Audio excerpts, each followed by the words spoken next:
நண்பர்களுக்கும் ஆன்மீக நண்பர்களுக்கும் இனிய வணக்கங்கள். நான் உங்கள் மோசஸ் உளவியல் ஜோதிடர், சென்னையில் இருக்கேன். இந்த சனி பெயர்ச்சி ஏன்னாக்கா இன்னைக்கு எந்த யூடியூபை திறந்தாலும் சனி பெயர்ச்சி, 7.5 சனி, 8.5 சனி, 9.5 சனி, இப்படின்னு பார்த்தீங்கன்னா அஷ்டம சனி, அர்த்தாஷ்டம சனி, இப்படி பல சனி பகவானை பற்றின ஒரு பயமும் பீதி அப்படியே வைத்த யூடியூப்பை பார்த்தா முடிஞ்சு போச்சு அன்றைக்கே லைஃப்ன்ற மாதிரியான தகவல்கள். என்னடா இந்த சனி பெயர்ச்சி? சரி, இது சனி பெயர்ச்சின்னா சனி பகவான் அவ்வளோ ஒரு கொடூரமான ஆளா அப்படின்ற மாதிரி சனி பகவானை பார்த்து அலறக்கூடிய, பயந்து ஓடக்கூடிய அளவுக்கு அவரை அப்படி ஒரு டெரரிஸ்ட் மாதிரி அவரை வச்சிருக்காங்க. ஆனால் உண்மையாகவே நம்ம பார்த்தீங்கன்னா சனி பகவான் அப்படிப்பட்டவரா? சனியோட காரகத்துவம் அவ்வளோ ஒரு ஒஸ்டான காரகத்துவமா?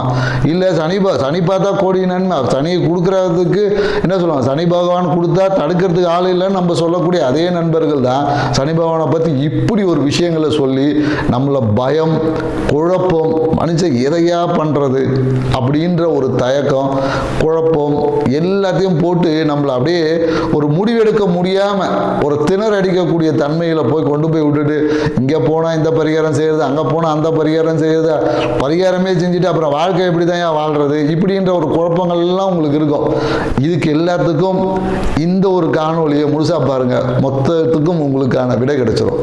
ஸோ இந்த சனி பகவானா என்ன? முதல்ல சனி பகவானா ஒன்றும் இல்லைங்க.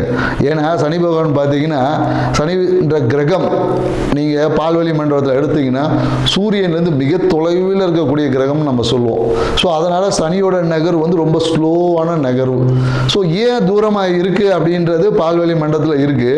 ஸோ பால்வழி மண்டலத்தில் சூரியனோட தூரமாக இருக்கிறதுனால அந்த இடத்துல வெப்பத்தோட தன்மை கொஞ்சம் கம்மியாக இருக்குது. அப்போ வெப்பத்தோட தன்மை கம்மியாக இருக்கும்போது அது ஆட்டோமேட்டிக்காக குளிர்ச்சி தான் இருக்கும்.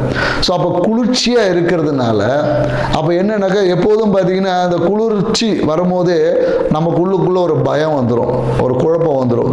ஏன்னா இதே வெப்பம் அதிகமாகும் போது நம்ம என்னன்னாக்கா இந்த பனிக்காலத்துலலாம் எடுத்து பார்த்தீங்கன்னா ஒரு சோம்பல், ஏன்னா இந்த மார்கழி மாதம்லாம் பார்த்தீங்கன்னு வச்சுக்கிங்களேன், மார்கழி மாதம் தை மாதம்லாம் பார்த்தீங்கன்னா ஒரு சோம்பல் இருக்கும். ஏன்னா அப்போ பனி, முன்பனி பின்பனி காலங்கள் இருக்குது. இந்த காலகட்டத்தில் பார்த்தீங்கன்னா உடம்பு சுறுசுறுப்பாக இருக்குது, ஒரு சோர்வாக இருக்குது. அதனால தான் பிரம்மமுகூர்த்தத்துலேருந்து காலையில் கோலம் போட சொல்லிலாம் நம்மளுடைய வழிபாட்டு முறைகளில் நிறைய முறைகள் கொடுத்துருக்காங்க.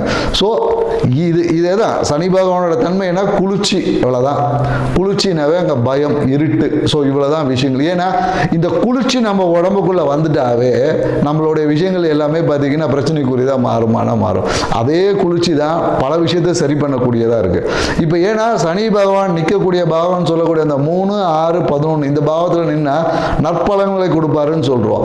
மற்ற பாவங்கள் இருந்தால் கெடுபலன்களை கொடுப்பாருன்னு சொல்லி நம்மளோட ஜோதிட சாஸ்திரம் சொல்லுது. உண்மையாகவே நற்பலன் எப்படி கிடைக்குது, கெடுபலன் எப்படி நடக்குது, இவ்வளோதாங்க விஷயம். இதை தெரிஞ்சால் உங்கள் வாழ்க்கையில் இந்த சனி பயிற்சியில் எந்த சனி பயிற்சி வேணாலும், சனி எந்த பாவத்தில் இருந்தாலும் அதை நம்ம எதிர்கொள்ள முடியும். ஸோ இப்போ இந்த 3ஆம் பாவத்தில் சனி பகவான் இருக்கார். 3ஆம் பாவம் என்பது ஜோதிடத்தை பொறுத்தவரையும் விஜய வீரியஸ்தானம். ஸோ விஜய வீரியஸ்தானம், இந்த விஜய வீரியஸ்தானத்தில் சனி பகவானுக்குமா அந்த குளிர்ச்சி தன்மை வேணும். ஏன்னா அந்த இடத்துல நம்ம அதிகப்படியான வெப்பம் இருந்தால் என்ன ஆகும்னா நம்மளுடைய அந்த விந்தணுக்கள்னு சொல்லக்கூடிய எல்லாமே அந்த வீரியம் என்பது அடிபட்டு போகும். தேவையற்றத விரயம், உயிராற்றல் விரயம் அங்கே ஏற்பட்டுரும். அப்போ உயிராற்றல் விரயம் ஏற்பட்டால் நம்மளால் எந்த ஒரு விஷயத்தையும் முழுமையாக செய்ய முடியாது. நம்மளோட ஆயுள் என்பது குறையக்கூடிய வாய்ப்புகள் இருக்குது. ஏன்னா நம்மளோட வீரியம் எந்த அளவுக்கு, அதனால தான் நம்மளால் பார்த்தீங்கன்னா இந்த வீர விளையாட்டுகள்லாம் வச்சாங்க. எதுக்கு வச்சாங்க? அந்த காளை அடக்கிற போட்டிலாம் வச்சாங்க. ஏன்னா அந்த 3ஆம் பாவம் வலுக்கும் போது தான் அந்த மரணத்தை எதிர்த்து போராடக்கூடிய ஆற்றல் நமக்கு கிடைக்கும். ஸோ அப்போ அந்த 3ஆம் பாவத்தை எப்படி இருக்குன்னா கொஞ்சம் குளுமையாக இருக்கணும்.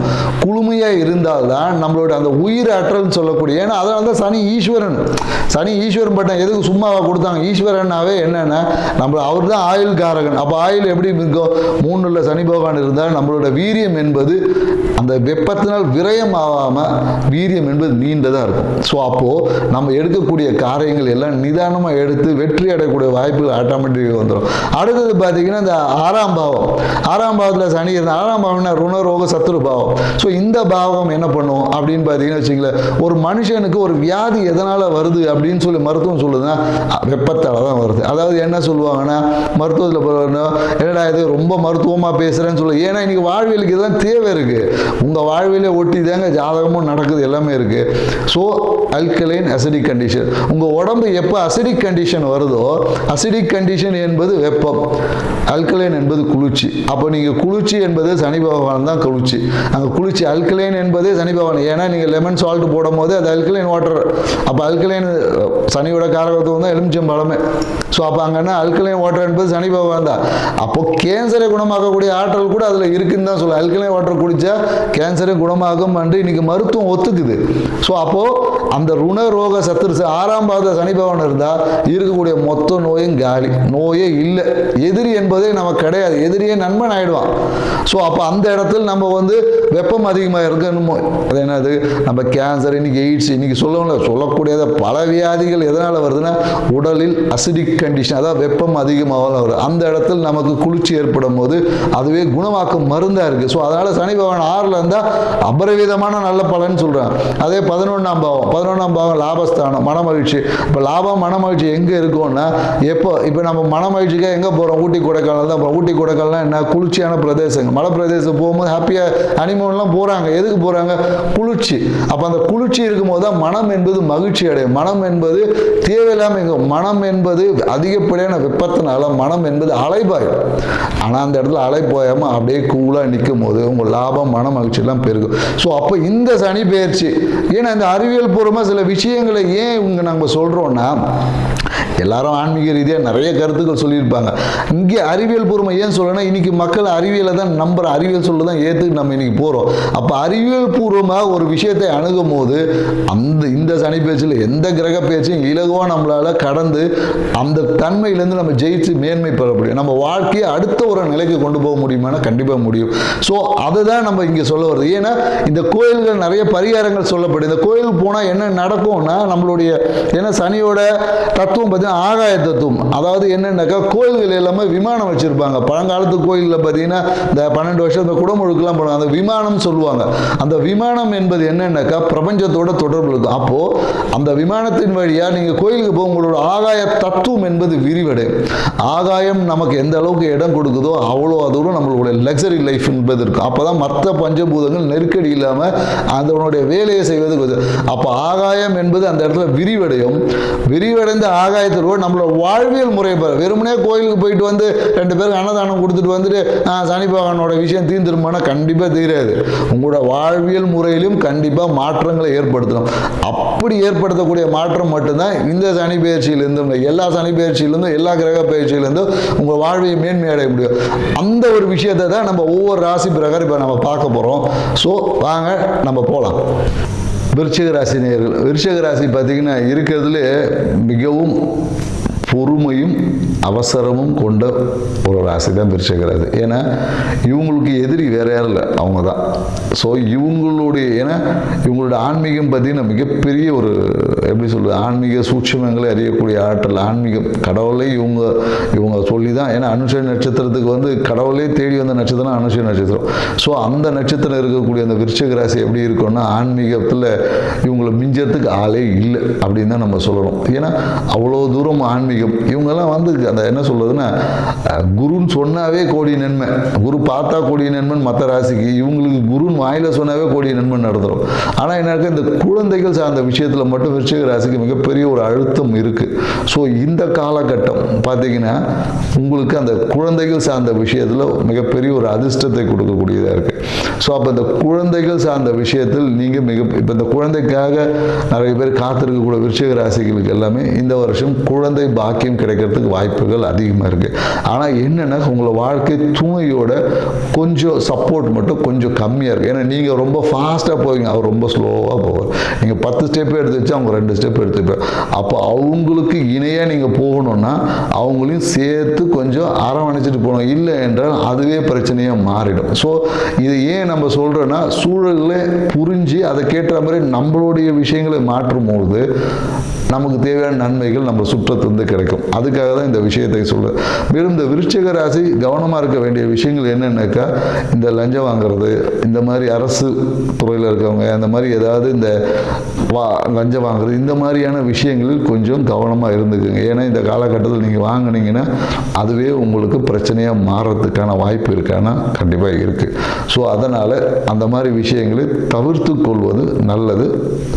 மேலும் எனக்கு இந்த காலகட்டத்தில் கொஞ்சம் லாபம் என்பது கிடைக்காது. எதிர்பார்த்த விஷயங்களில் நமக்கு எதிர்பார்த்த அந்த மன மகிழ்ச்சி என்பது கொஞ்சம் லேட்டாக கிடைக்கும். கிடைக்காதுன்னு சொல்ல முடியாது, கொஞ்சம் லேட்டாக கிடைக்கும். அதனால் பொறுமையை வளர்த்து கொள்வது தான் இந்த விருச்சிக ராசிக்கு மிகப்பெரிய வழக்கம். ஏன்னா பொறுத்தார் பூமி ஆழ்வார்னு சொல்லுவாங்க. ஸோ அப்போ நீங்கள் எந்த அளவுக்கு இந்த காலகட்டத்தில் அந்த பொறுமையை கையாளுறீங்களோ அந்த அளவுக்கு உங்கள் வாழ்க்கை மகிழ்ச்சியாக போகுது இந்த சனி பகவான். ஏன்னா சனி பகவான் பார்த்தீங்கன்னா 5ல் இருக்கார். ஸோ 5ல் இருக்கும்போது அப்போ மனம் என்னன்னாக்கா, மனம் என்பது கொஞ்சம் அப்படியே ரிலாக்ஸாக சோம்பல அப்படியே கொஞ்சம் பழைய விஷயங்களுக்கு அப்படியே ஓட்டிக்கிட்டே இருக்கும். ஸோ அப்போ என் மன அழுத்தம் என்பது ஏற்பட போதில் அந்த பழைய விஷயங்களை கடந்து போகிறதுனால ஏற்படக்கூடிய ஒரு சின்ன ஒரு என்ன சொல்கிறது, ஒரு விரக்தின்னு அப்படின்னு சொல்லலாம். அவ்வளோதான் தவிர அந்த விரக்தியெல்லாம் பெருசாக உங்களுக்கு, ஏன்னா நீங்கள் பல விரக்தியை பார்த்த ஆள். ஸோ அப்போ இந்த விரக்தியெல்லாம் உங்களுக்கு ஒன்றும் செய்ய போகிறதே கிடையாது. நீங்கள் அது கவனமாக இருக்க வேண்டிய விஷயம் இதுதான். உங்கள் வாழ்க்கை துணைக்கிட்டேருந்து எதிர்பார்க்கக்கூடிய சப்போர்ட்டு கொஞ்சம் லேட்டாக கிடைக்கும். நீங்கள் அதை புரிந்து கொஞ்சம் நடந்துக்கிட்டால் முக்கியமாக என்னென்னாக்கா, இந்த அரசு துறையில் வேலை செய்கிறவங்க தான் கொஞ்சம் கவனமாக இருக்கணும். ஏன்னா அவங்களுக்கு தான் கொஞ்சம் இந்த லஞ்சம் மற்ற விஷயங்கள் சார்ந்த விஷயத்தில் ஏதாவது ஒரு பிரச்சனை இருக்கும், இல்லை அலுவலகம் சார்ந்த விஷயத்தில் மிகப்பெரிய ஒரு அசிங்கம் அவமானத்தை சந்திக்கக்கூடிய வாய்ப்பெல்லாம் இருக்குது. அதனால் கொஞ்சம் நீங்கள் எச்சரிக்கையாக செயல்பட்டீங்கன்னு வச்சுங்க, இதெல்லாம் நீங்கள் இலவாக கடந்து போகலாம். இதுக்கு நீங்கள் என்ன பண்ணலாம், பரிகாரமாக என்ன பண்ணலாம் அப்படின்னு சொல்லி உங்கள் குலதெய்வத்தை தான் நீங்கள் வழிபடணும்.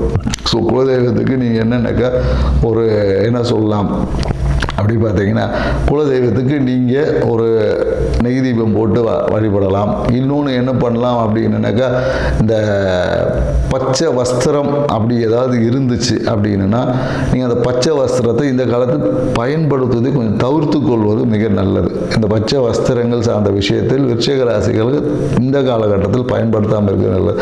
அதுக்கு பதிலாக உங்களுடைய இஷ்ட தெய்வ வழிபாடு இருக்கும் இல்லையா, இஷ்ட தெய்வ வழிபாட்டில் போய், எப்படி இல்லைன்னா உங்கள் வீட்டு பக்கத்தில் ஒரு எப்படியும் ஒரு அம்மன் கோயில் இருக்குது. ஏன்னா விருச்சிக ராசி வீட்டு பக்கத்தில் ஒரு அம்மன் கோயில் இல்லாமல் விருச்சிக ராசிக்காரங்க வரவே மாட்டாங்க.